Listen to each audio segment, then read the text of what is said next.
사랑하는 성도 여러분, 우리가 살아가는 현실의 삶은 언제나 평탄하지만은 않습니다. 어떤 날은 예상하지 못한 말 한마디에 마음이 무너지고, 어떤 날은 병원에서 들려오는 소식 때문에 눈앞이 캄캄해집니다.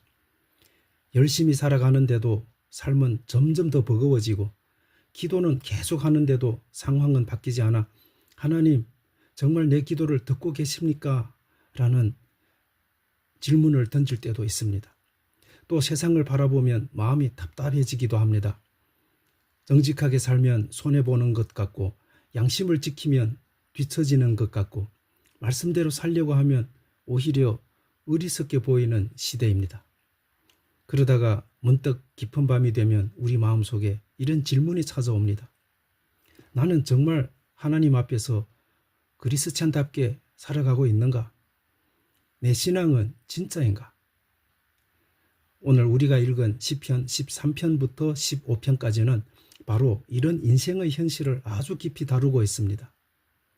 13편은 탄식하는 성도의 모습이고, 14편은 하나님 없는 세상의 모습이며, 15편은 하나님과 동행하는 사람의 모습입니다.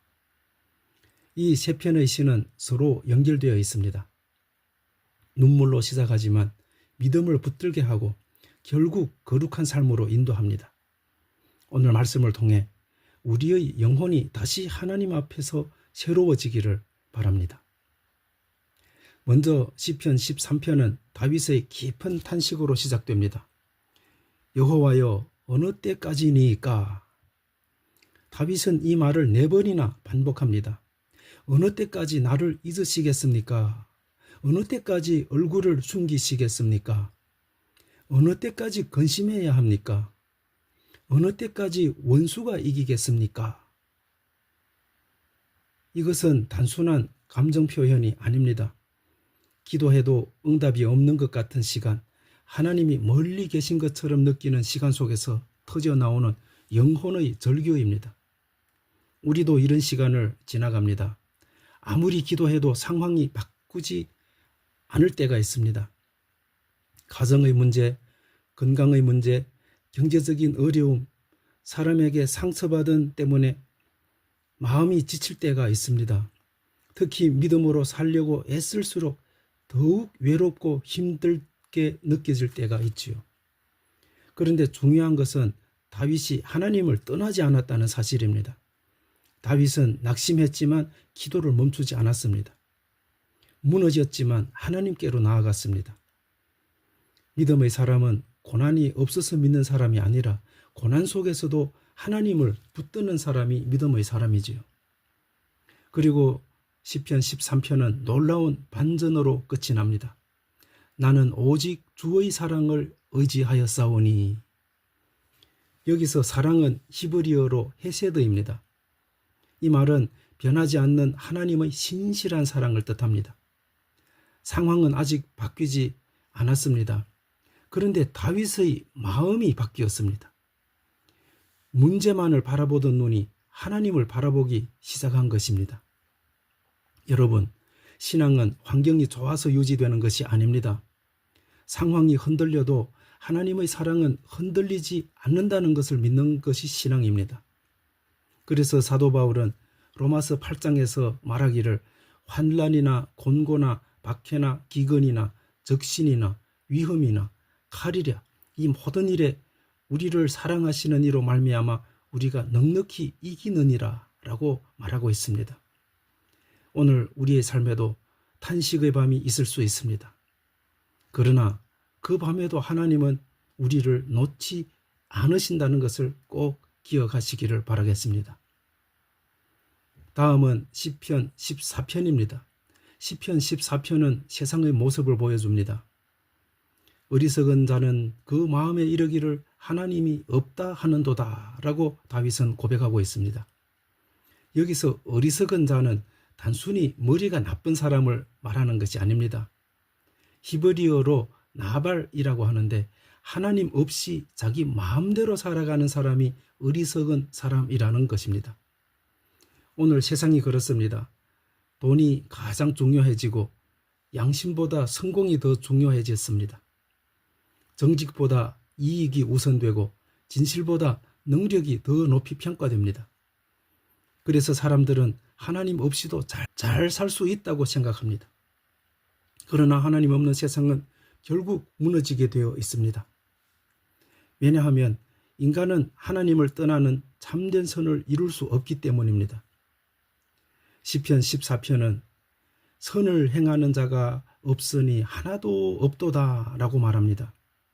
이 말씀을 사도 바울이 로마서 3장에서 그대로 인용합니다. 이 말씀은 우리에게 인간의 한계를 보여주고 있지요. 우리는 스스로 완전해질 수 없습니다. 그래서 사람은 더 겸손해야 합니다. 나는 이만큼이면 괜찮다가 아니라 나는 하나님의 은혜가 필요한 사람이다 라는 것을 인정해야 합니다.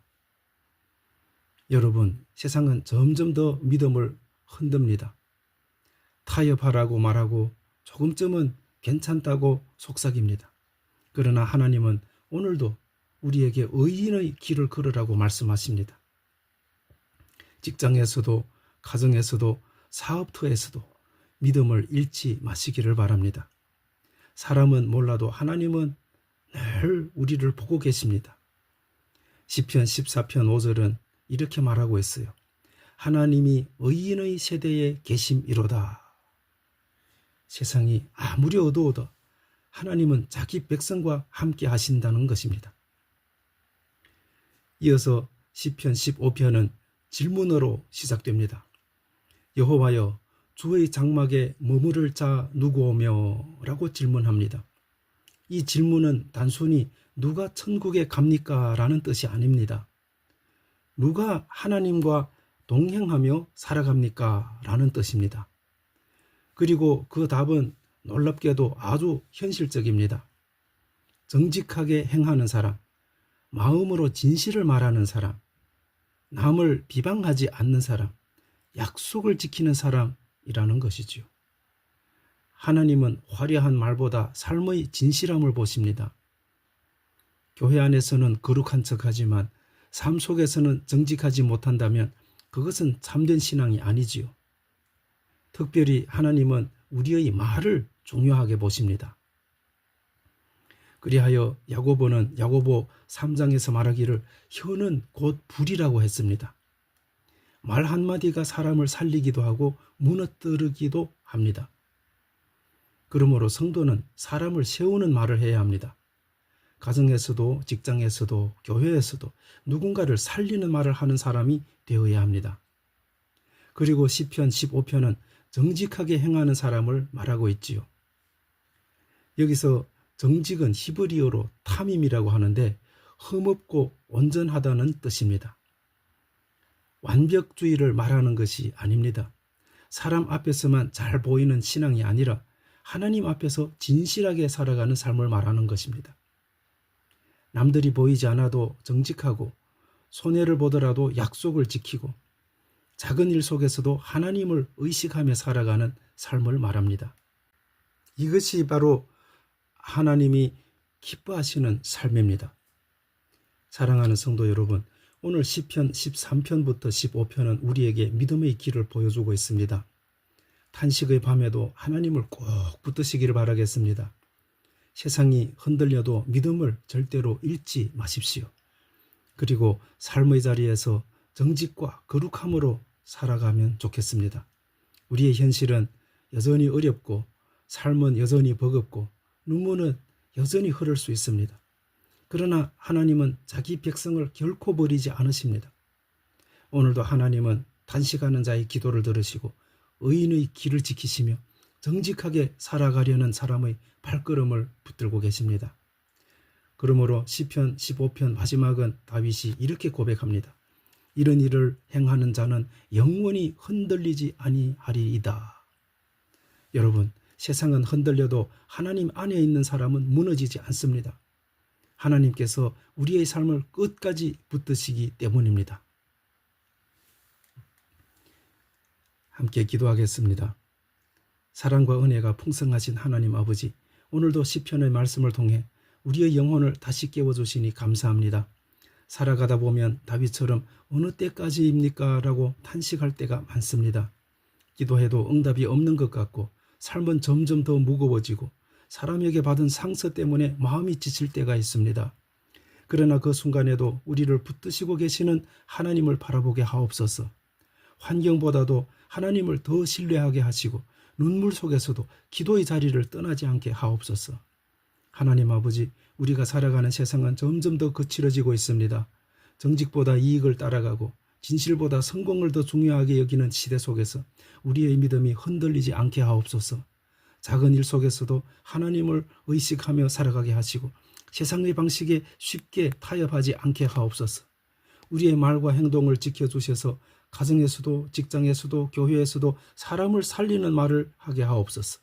무엇보다 예배의 시간의 믿음이 삶으로 이어지게 하시고 주님의 은혜가 월요일의 삶 속에서도 사라지지 않게 하옵소서.